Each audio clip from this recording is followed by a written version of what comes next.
Hello all of you. In this tutorial we are going to study basically different type of keys.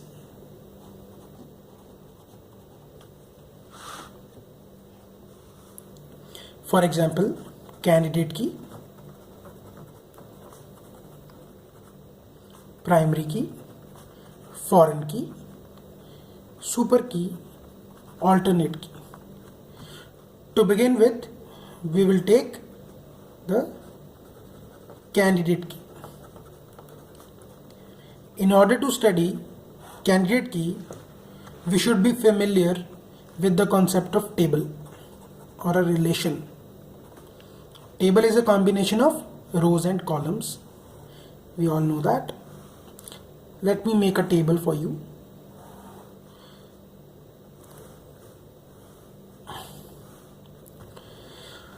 In this particular table, all the horizontal portions which I'm marking right now are known as tuples or rows or records.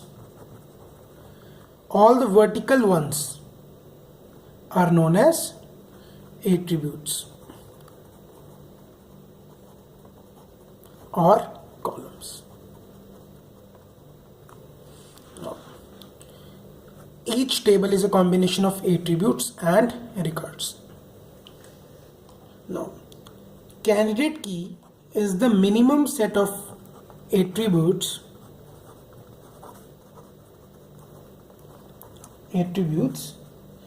used to uniquely differentiate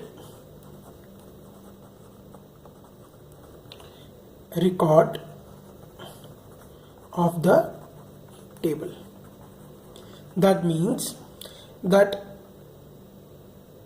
given set of attributes, it can be single attribute or a combination of various attributes, minimum set of those attributes through which we are able to recognize a particular record uniquely.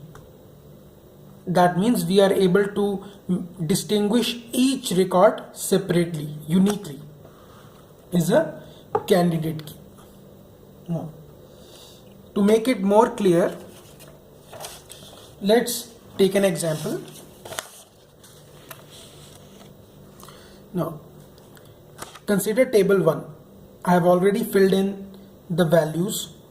The attribute, there are 3 attributes in this table, that is SID, SNAME and marks, and three attributes and 1, 2, 3 and 4 tuples, 4 tuples. Now I filled the tuples with various data entries. Now if you will be able to see that the values in SID are S1, S2, S3 and S2. SNAME are A, B and B. Marks, here it is. Now we have to identify each record uniquely. Can we do it with the help of SID? S1, S2, S3, S2 again. Due to this value, there is a redundancy. So we are not able to distinguish this record, these records with the help of SID alone.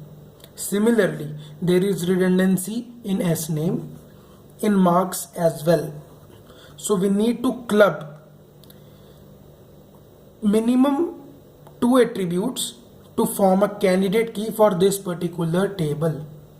Now, let us see if the combination of SID and SNAME works. SID and SNAME gives S1A, S2A, S3B and S2B.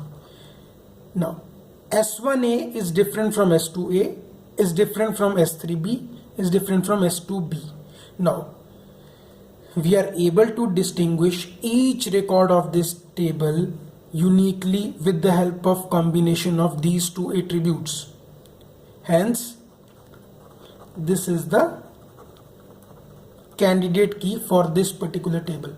And yes, according to the definition, the attributes should be minimum set of attributes. It means that single-handedly SID or SNAME are not able to identify the records uniquely. Now consider example number 2, that is table 2. In this table, consider SID S1, S2, S3 and S4.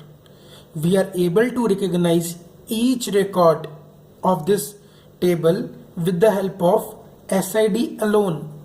Hence, it is the minimum set of attributes. It is the minimum set of attributes which is able to recognize a particular record uniquely.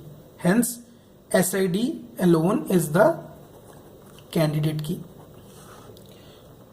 Now, the attributes which are the part of candidate key are known as prime attributes.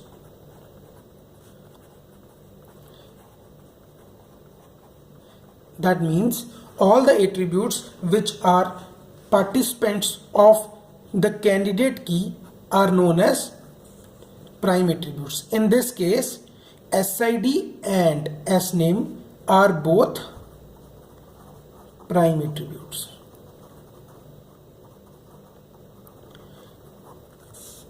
In the table 2, SID is the prime attribute.